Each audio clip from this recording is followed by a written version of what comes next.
हम यहाँ हैं संत रामपाल जी महाराज का ये एक सतलोक आश्रम का नामदान केंद्र है और यहाँ पर काफ़ी पुलिस ऑफिसर्स आए हुए हैं और साथ ही काफ़ी डिपार्टमेंट्स के लोग हैं और साथ ही साथ सतलोक आश्रम के भी मौजूदा लोग हैं। तो चलिए आइए देखते हैं यहाँ पर ये ज्ञापन सौंपने वाले हैं। संचालित किया जा रहा था जिसका संचालक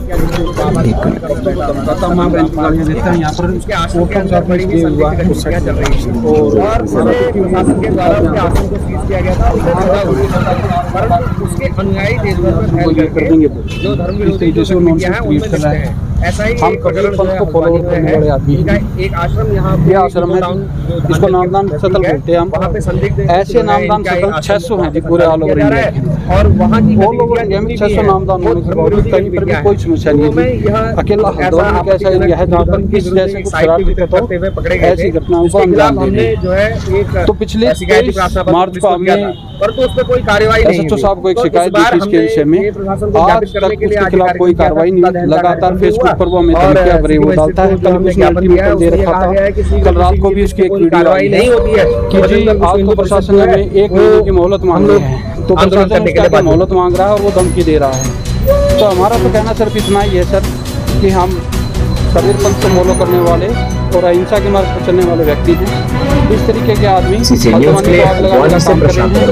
ये जो व्यक्ति है इसने अपनी संस्था RSS को दिल्ली में रजिस्टर करा रखा है। क्या कह के रजिस्टर करा रखा है, क्यों करा रखा है, किसी ने कोई जांच नहीं करी है। दिल्ली में रजिस्टर्ड एक संस्था हल्द्वानी में आग लगाने का काम कर रही है। प्रशासन मुख्य दर्शक बना हुआ है सर। तो संबंधित अधिकारियों से मैं सबसे मिल चुका था। तो मैं आज आप लोगों के संज्ञान में लाने के लिए इसलिए हमने आपको ज्ञापन देने का एक प्रोग्राम बनाया था। आप लोग यहाँ आए, आपके लिए बहुत बहुत धन्यवाद। हम गरीब आदमी हैं जी, कबीर पंथ को फॉलो करते हैं। वो खुद कहता है कि जी इनके पास निम्न तबके के आदमी हैं और उनको कुचल दो। ये उसकी फेसबुक की पोस्ट है जी। तो ऐसे आदमियों के खिलाफ जी हमारी रक्षा करो और कल को यहाँ पर कोई खून खराबा ना हो, किस तरीके की वो चीज़ें ना हो, उसके लिए हम आपसे मदद के लिए एक फरियाद लेके आए। ठीक है लो जी। अलग-अलग है। हाँ जी, ये मजिस्ट्रेट साहब का ये है साहब।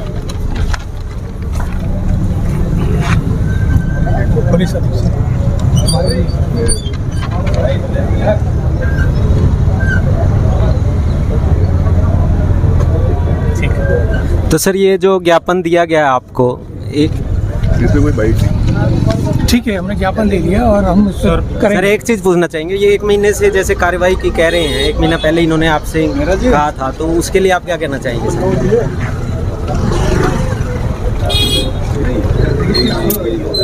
तो ये देखिए यहाँ पर अधिकारीगण आए हुए हैं। यही नंबर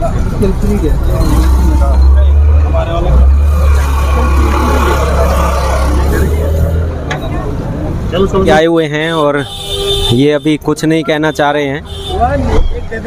हम इनसे संत रामपाल जी महाराज के 15 करोड़ शिष्य चुल्लू बरपाइन डूब के मर जाओ। तुम्हारे गुरु को उसी हल्द्वानी में गुरु के पुतले पर जूते चला करके उनको पुतला फूंका गया। वहीं पे राष्ट्रीय सेवा समिति गुंडा चांद राठी फर्जी प्रेस नोट दे रहा है हल्द्वानी के अधिकारियों को। और जो स्टेट कोऑर्डिनेटर वहाँ का अनूप रावत वो गायब। कोऑर्डिनेटर कौन पता नहीं, नामदान संचालक कौन पता नहीं। ये चांदी राम जो राष्ट्रीय सेवा समिति का गुंडा वहाँ फर्जी प्रेस नोट दे रहा है। मूर्ख भक्तों को बुला लिया सत्संग के बहाने से। बात क्या थी? फर्जी पुस्तकों के बारे में हिमांशु जोशी जी आवाज़ उठा रहे और ये पुस्तकों का कहीं नाम तक नहीं लिया। संत रामपाल जी महाराज के नाम के जो शिष्य पुस्तक सेवा करने वाले चुल्लू बरपाइन डूब के मर जाओ, इसने पुस्तक का नाम तक नहीं लिया कि संत रामपाल जी महाराज कोई पुस्तक है। और ये पुस्तक सेवा नहीं की।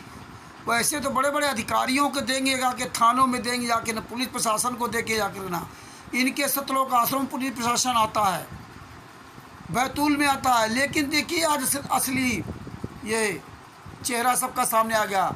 ये इसने पुस्तकों का नाम तक नहीं लिया। इसका मीडिया वाला, इसका पत्रकार जो मीडिया वाला फर्जी बना, किसी ने भी पुस्तक का नाम नहीं लिया। जिन्हें गिरा ज्ञान गंगा पुस्तक कुछ नहीं। और किसी अधिकारी को पुस्तक नहीं दिया छोड़ दिखाया तक नहीं। इतने ये कार, इतने डरपोक, ये हरामजादे लोग हैं। अपने आप को, अपनी इज्जत बचाने के लिए उन्हें फर्जी प्रेस नोट दे दिया। वो तो परमेश्वर की दया से हम लोगों पर प्रेस नोट मिल गया, इसलिए सब चीज़ वायरल हो गई।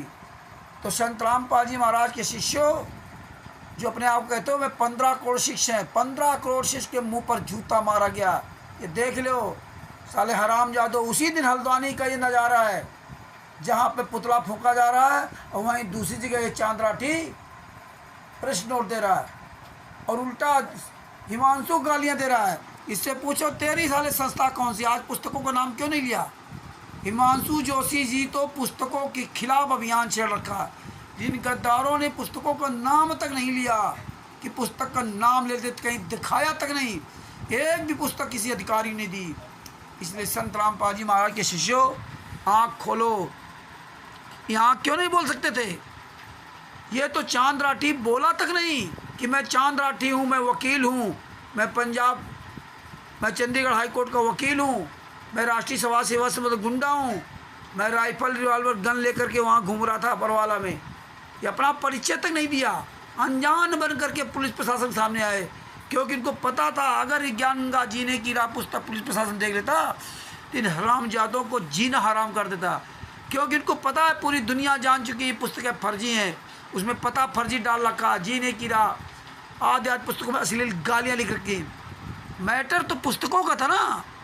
जो पुस्तक पकड़ी गई हैं, सतलोक आश्रम जो बना रखा डहरिया में, हल्द्वानी में, वो पुस्तकें पकड़ी गई हैं, वो सब सीज की गई हैं, उसका मामला था। फिर हरामजादों ने तुरंत मूर्ख संगत को बुला लिया, 14-15 को सत्संग के बहाने से बुला लिया कि सत्संग है, वो भी मूर्ख लोग चले गए सत्संग के बाद। और अब ये कभी ज़िंदगी में वहाँ नहीं आएगा, अब ये कभी ज़िंदगी में वहाँ नहीं आएगा। चांद राठी जूता चलेंगे पूरे भारत में जहाँ भी जाएंगे। और तो और देखिए, अनूप रावत जो स्टेट क्वार्टर, वो तो आया तक नहीं, और ये हरामजादा उसका साइन फर्जी करके और उसका मोबाइल नंबर लिख दिया, एक और किसी का अनजान मोबाइल नंबर लिख दिया इस फर्जी प्रेस नोट में। कहीं भी इन गद्दारों ने अपना नाम, पता, मोबाइल नंबर तो नहीं दिया, और इसमें कहीं भी किसी भी ज्ञान का जीने की राह पुस्तक की कोई बात तक नहीं छिड़ी उन्होंने। बिल्कुल सांप सूंघ गया, इस चांद राठी चोर के जूता मार दिया। ये जानते थे कि अगर आप पुस्तक दिखा दी तो बहुत बवाल हो जाएगा, इसीलिए फर्जी उन्हें पर्चा दिया। कहीं उसमें कोई अपनी पहचान नहीं दी, कोई प्रेस नोट में किसी का नाम पता नहीं दिया, भक्ति मुक्ति ट्रस्ट लिख दिया। अब नहीं लिखा मुनिंदर धर्मार्थ ट्रस्ट। अरे सुअर की औलादो, फर्जी मुनिंदर धर्मार्थ ट्रस्ट बना करके फर्जी काम करते थे ना। हाँ, तुम्हारी औकात नहीं थी कि वहाँ पर मुनिंदर धर्मार्थ ट्रस्ट लिख देते, नहीं लिखा, और वे टाइप करवा के ले गए थे। अपने हाथ से लिखना अलग बात होता है, ये भी ध्यान रखना। ये टाइप करवा के ले गए थे। ये चांद राठी देख ले, तुम्हारे पर जूता तय चलेगा साले, इसलिए जूता चल रहा है। ज्ञान अमृत सदन का 20 नाम पुस्तक पढ़िए, बिहार के सीनियर एडवोकेट शर्मा जी से मंगवाइए। उनका मोबाइल नंबर है 99 31 59 20 93। जिसके पास ये ज्ञान अमृत सदन का 20 नाम पुस्तक होगी, वही राष्ट्रीय समाज सेवा समिति के गुंडों पर जूता चलाएगा। ये शोभरन दास जी हैं, उत्तर प्रदेश के प्रदेश अध्यक्ष हैं, जो सत्य साहिब चैरिटेबल ट्रस्ट है उसके प्रदेश अध्यक्ष हैं। और ये ज्ञान अमृत सदन का 20 नाम पुस्तक आप किसी से मंगवा सकते हैं। इसमें संत रामपाल जी महाराज के सभी केसों का जजमेंट दिया हुआ है। इसमें छुड़ानी धाम कांड से बरवाला कांड तक पूरा काला चिट्ठा दिया हुआ है। सारी संगत जाग जाओ, राष्ट्रीय समाज सेवा समिति के गुंडों को जूतों से मारो। कहीं कोई भी संत रामपाल जी महाराज के नाम की पुस्तक बेचते हुआ मिल जाए, दिखाई दिख जाए, उसको पकड़ के साले को जूतों से मारो। और ये प्रश्नोट पूरी दुनिया को दिखाओ। शाह बंदी छोड़ संत रामपाल जी महाराज की जय हो। कानपुर से रामचंद्र दास, मोबाइल नंबर 91 40 62 68। ये देख लो भगत भाइयों, अच्छी तरह समझ लो, ये है ये रामजादों का। अब जो पुतला फूंक रहे हैं संत रामपाल जी महाराज को, वहाँ ये कुछ नहीं उखाड़ पाए, वहाँ नहीं गए और ना वहाँ जाएंगे। ये चाहते हैं कि संत रामपाल जी महाराज की इसी तरह बेइज्जती हो पूरी दुनिया के सामने। संत रामपाल जी महाराज का इधर पुतला फूंका जा रहा है और इधर चांद राठी उसी हल्द्वानी में है, लेकिन वहाँ वो भक्तों की टोली को नहीं ले गया, वहाँ सत्संग करने नहीं ले गया कि उसको पता था कि यहाँ प्रशासन आएगा, जूता चलाएगा, इनकी सारी पुस्तकों को सीज करेगा, इसलिए 5-6 गाड़ियाँ आई थी।